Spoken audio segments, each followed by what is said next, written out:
Hi hi hi friends, ಎಲ್ಲರೂ ಹೇಗಿದ್ದೀರಾ? ಎಲ್ಲರೂ ಚೆನ್ನಾಗಿದ್ದೀರಾ ಅಂದ್ಕೊಂಡಿದ್ದೀನಿ. ನಾನು ಕೂಡ ಸೂಪರ್ ಆಗಿದ್ದೀನಿ ಫ್ರೆಂಡ್ಸ್. ಇದು ಸೋಮವಾರ ಮಾರ್ನಿಂಗು ಅಂತಲೇ ಹೇಳ್ಬೋದು. ಎಲ್ಲಿಗೆ ಹೊಂಟಿದ್ದೀನಿ ಬೆಳಗ್ಗೆನೇ ಮಕ್ಕಳು ಕರ್ಕೊಂಡು ಅಂದರೆ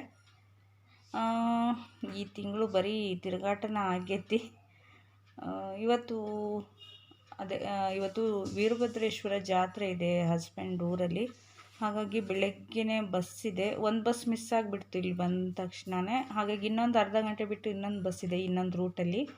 ಹಾಗಾಗಿ ಆಟೋ ಮಾಡ್ಕೊಂಡು ಬೇಗ ಬಸ್ ಸ್ಟಾಪ್ ಹತ್ರ ಹೋಗ್ತಾ ಇದ್ದೀವಿ. ಇವತ್ತು ಜಾತ್ರೆ ಇರೋದ್ರಿಂದ ಹಸ್ಬೆಂಡ್ ಕೂಡ ಊರಲ್ಲೇ ಇದ್ದಾರೆ. ನಾವು ಇವಾಗ ಹೋಗ್ತಾ ಇದ್ದೀವಿ. ಬಸ್ಸು ಸಿಕ್ತು. ಬಸ್ ಸ್ಟಾಪಿಗೆ ಬಂದ ತಕ್ಷಣವೇ ಬಸ್ಸು ಇತ್ತು ಫ್ರೆಂಡ್ಸ್. ಬಸ್ಸಿಗೆ ಹೋಗ್ತಾ ಇದ್ದೀವಿ, ನೋಡ್ಬೋದು ನಾನು ನನ್ನ ಮಕ್ಕಳು. ಫ್ರೆಂಡ್ಸು ತುಂಬ ಜನ ಅನ್ಕೋಬೋದು, ಏನಪ್ಪ ಬರೀ ಇವಳು ಹೋಗೋದು ಬರೋದು ವಿಡಿಯೋನೇ ತೋರಿಸ್ತಾ ಇದ್ದಾಳೆ ಅಂತ. ನನ್ನ ರೋಟಿನನ್ನು ನಿಮ್ಮ ಜೊತೆ ಶೇರ್ ಮಾಡ್ಕೊಳ್ತಾ ಇರೋದ್ರಿಂದ ಇದನ್ನೇ ತೋರಿಸ್ಬೇಕಾಗುತ್ತೆ. ಗೊತ್ತಿರುತ್ತೆ ಹಳ್ಳಿಯಲ್ಲಿರೋಂಥ ಗೃಹಿಣಿಯರಿಗೆ, ಮತ್ತು ಬೇರೆ ಕಡೆ ಇದ್ದರೆ ಅತ್ತೆ ಮನೆ, ಅಮ್ಮನ ಮನೆ, ಹೀಗೆ ಏನಾದರೂ ಕಾರ್ಯಕ್ರಮ ಇದ್ದರೆ ಹೋಗಲೇಬೇಕು, ಬಿಡೋದಕ್ಕೆ ಬರೋದಿಲ್ಲ. ಮತ್ತು ಊರಲ್ಲಿ ಜಾತ್ರೆ ಇದೆ ಅಂದರೆ ದೇವರಿಗೆ ಹಣ್ಣು ಕಾಯಿ ಮಾಡಿಸ್ಲೇಬೇಕು. ಹಾಗಾಗಿ ಹೋಗ್ತಾ ಇದ್ದೀವಿ. ನಾವು ಹೋಗೋ ಬಸ್ಸು ಗೋರ್ಮೆಂಟ್ ಬಸ್ ಇದು. ಫುಲ್ ಖಾಲಿ ಇದೆ. ನಮ್ಮ ಸೈಡ್ ಅಷ್ಟೊಂದು ರಶ್ ಆಗೋದಿಲ್ಲ ಫ್ರೆಂಡ್ಸು. ನಮ್ಮ ಸೈಡು ಜಾಸ್ತಿ ಅಂದರೆ ನಮ್ಮ ಕಡೆ ಯಾವಾಗಪ್ಪ ರಶ್ ಅಂದರೆ ಕಾಲೇಜ್ ಇದ್ದಾಗ, ಮಕ್ಕಳು ಸ್ಕೂಲ್ ಇದ್ದಾಗ. ಇವಾಗ ರಜೆ ದಿನ ಅಲ್ವಾ ಜಾಸ್ತಿ, ಹಾಗಾಗಿ ಖಾಲಿ ಬೆಳಗ್ಗೆ ಸ್ಕೂಲು ಕಾಲೇಜ್ ಮಕ್ಕಳು ಇದ್ದರೆ ಫುಲ್ ರಶ್ ಆಗಿರುತ್ತೆ. ಅದು ಬಿಟ್ಟು ಜಾಸ್ತಿ ಜನ ಏನೋ ಅಷ್ಟು ಓಡಾಟ ಇರಲ್ಲ. ಇದ್ರೂ ಕಡಿಮೆನೇ ನೋಡ್ಬೋದು. ಬಸ್ಸು ಫುಲ್ ಖಾಲಿ ಇದೆ.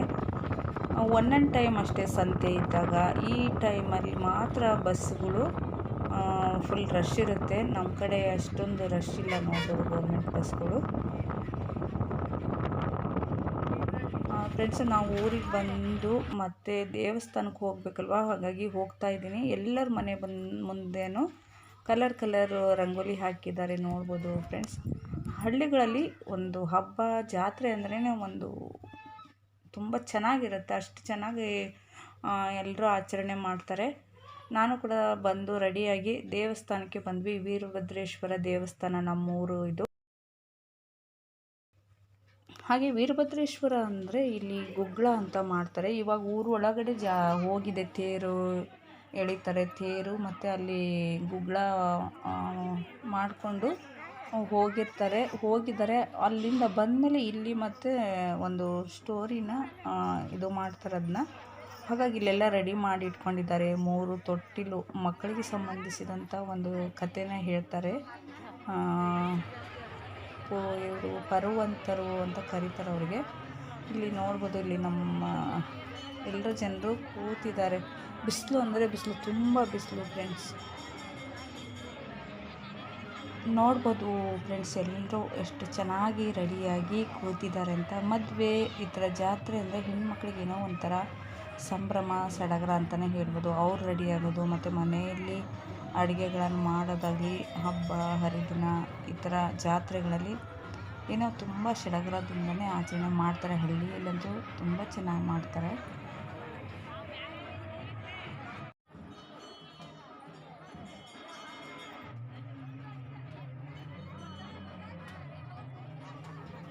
ಇವಾಗ ಊರು ಒಳಗಡೆ ಹೋಗಿರುವಂಥ ತೇರು ಬಂದು ನೆಲೆ ನಿಂತಿದೆ. ಈಗ ಪರವಂತರು ಕೂಡ ಎಲ್ಲರೂ ಬಂದಿದ್ದಾರೆ, ನೋಡ್ಬೋದು ಇಲ್ಲಿ.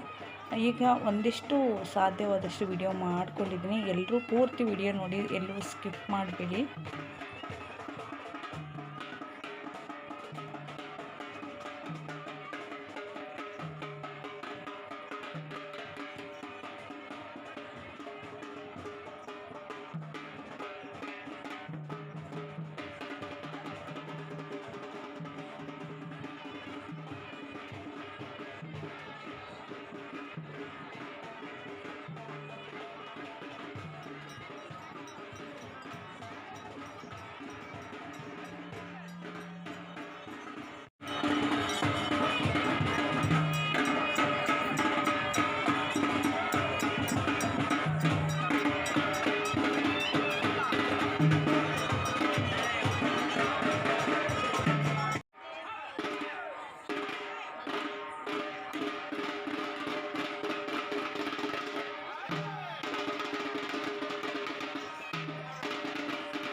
ವೈಭವವನ್ನು ಕಂಡು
Thank you.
ನೋಡಿದ್ರಲ್ವಾ ಫ್ರೆಂಡ್ಸು ವೀರಗಾಸೆ ಯಾವ ರೀತಿ ಪರವಂತರು ಮಾಡಿದರು ಅಂತ. ವೀರಭದ್ರೇಶ್ವರ ಜಾತ್ರೆ ಅಂದ್ರೆ ವೀರಗಾಸೆ, ಈ ಥರ ಗುಗ್ಗಳ, ಹೀಗೆ ಒಂದೊಂದು ಕಥೆಗಳನ್ನು ಇಟ್ಕೊಂಡು ಕಾರ್ಯಕ್ರಮನ ನಡೆಸ್ತಾರೆ. ತುಂಬ ಚೆನ್ನಾಗಿರುತ್ತೆ. ಪೌರಾಣಿಕ ಕಥೆಗಳನ್ನೆಲ್ಲ ಹೇಳ್ತಾ ಇರ್ತಾರೆ. ಮತ್ತು ಇಲ್ಲಿ ಮೂಕ ಬಸವಣ್ಣನವರನ್ನು ಕರೆಸಿದ್ರು. ಮೂಕ ಬಸಪ್ಪನವರು ಅಂತ ಕರೀತಾರೆ. ಅವ್ರಿಗೂ ಹೋಗೋ ಟೈಮ್ ಆಗಿತ್ತು, ಅವ್ರನ್ನೂ ಕಳಿಸ್ಕೊಡ್ತಾ ಇದ್ದಾರೆ. ಊಟದ ಟೈಮ್ ಕೂಡ ಆಗಿತ್ತು. ತುಂಬ ಬಿಸಿಲು ಅಂದರೆ ಬಿಸಿಲಿತ್ತು. ಆದರೂ ಕೂಡ ಎಷ್ಟು ತಾಳ್ಮೆಯಿಂದ ಎಲ್ಲ ಜನರು ಕೂತು ಈ ಒಂದು ವೀರಗಾಸೆ ಗುಗ್ಗಳವನ್ನು ನೆರವೇರಿಸ್ಕೊಟ್ರು ಅಂತಲೇ ಹೇಳ್ಬೋದು. ಊರಿನ ಎಲ್ಲ ಜನಗಳು ನೋಡ್ಬೋದು ಫ್ರೆಂಡ್ಸ್. ಹೋಮ ಎಲ್ಲ ಇರುತ್ತೆ. ಚೆನ್ನಾಗಿ ಇತ್ತು, ಜಾತ್ರೆ ಚೆನ್ನಾಗಾಯಿತು. ವರ್ಷ ಇದೇ ರೀತಿಯಾಗಿ ಮಾಡ್ತಾನೆ ಇರ್ತಾರೆ.